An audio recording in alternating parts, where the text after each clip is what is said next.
আমি প্রতিটা মানুষকে আমি জিজ্ঞেস করি, আপনারা কি প্রফেসর ডক্টর ইউনূসের মূল্যায়নটা কি আপনারা জানেন, বোঝেন? বোঝেন?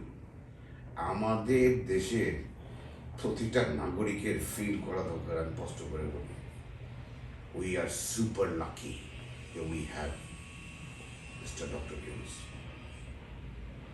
ওনাকে আমাদের সবার সুযোগ দিতে হবে, সহযোগিতা করতে হবে, যাতে উনি ঠান্ডা মাথায় আমাদের দেশটাকে একটা অন্য একটা জায়গায় নিয়ে যেতে পারে।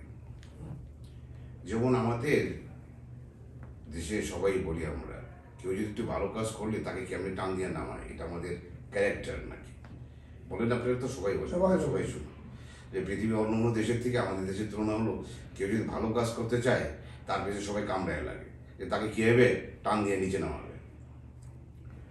আসলে আমাদের ওই ওই জিনিসগুলোকে বন্ধ করে ফেলতে হবে। আর না, অনেক 54 ইয়ার্স আমরা এগুলো দেখছি আর কি। আমি আপনাদের কাছে অনুরোধ করবো, আপনারা আর টানা হেসে করেন না আর কি। ইজ এ পার্সন, আমি lucky I met with him. আমরা যারা বিজনেস করি, আমরা যদি দেশের উন্নয়নের চিন্তা করি আর কি, তাহলে আমি স্পষ্ট করে বলতে পারবো যে বাংলাদেশ আর দ্বিতীয় কোনো ব্যক্তি নাই। যে কোনো মূল্যে হোক আমাদের সবার ডক্টর ইউনূসকে ধরে রাখতে হবে। পলিটিক্স, আপনি ওকে এই কথা বলবেন, একে এই কথা বলবেন, বিকজ অনেকটাই আপনাদের দলীয় স্বার্থ বলেন, নিজস্ব স্বার্থ বলেন আর কি, ওটা দিয়ে আপনার ভরপুর।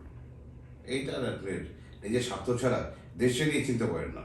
আপনি যদি সবাই দেশকে নিয়ে চিন্তা করেন, ভাবেন, তাহলে আমি আপনাদের কাছে কোশ্চেন করি, আপনার ঠান্ডা মাথায় চিন্তা করে দেখেন তো যে ডক্টর ইউনূসের বিকল্প কে আছে বলেন আমাকে।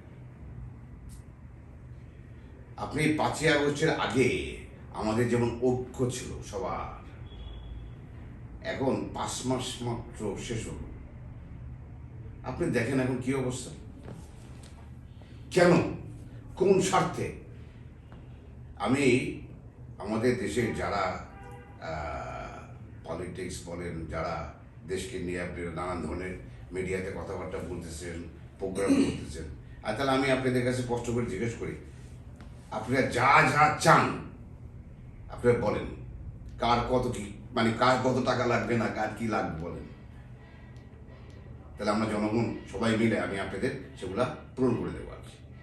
বাট দেশটাকে প্রপারলি চলতে দেন, আর একই ফর্মেটে আমাদের দেশটা চালায় না। অনেক হয়েছে, অনেক করতেছেন, আর করেন না। কেন আপনারা এগুলো করতেছেন? কি স্বার্থ আপনাদের? চেয়ার দরকার, আপনাদের চেয়ার কটা দিন সহ্য করেন, ধৈর্য ধরেন, দেশটাকে একটা জায়গায় আসে, তারপরে জনগণ যাকে সিদ্ধান্ত দেবে, জনগণ যাকে সাপোর্ট করবে, তারাই চেয়ারে বসবেন।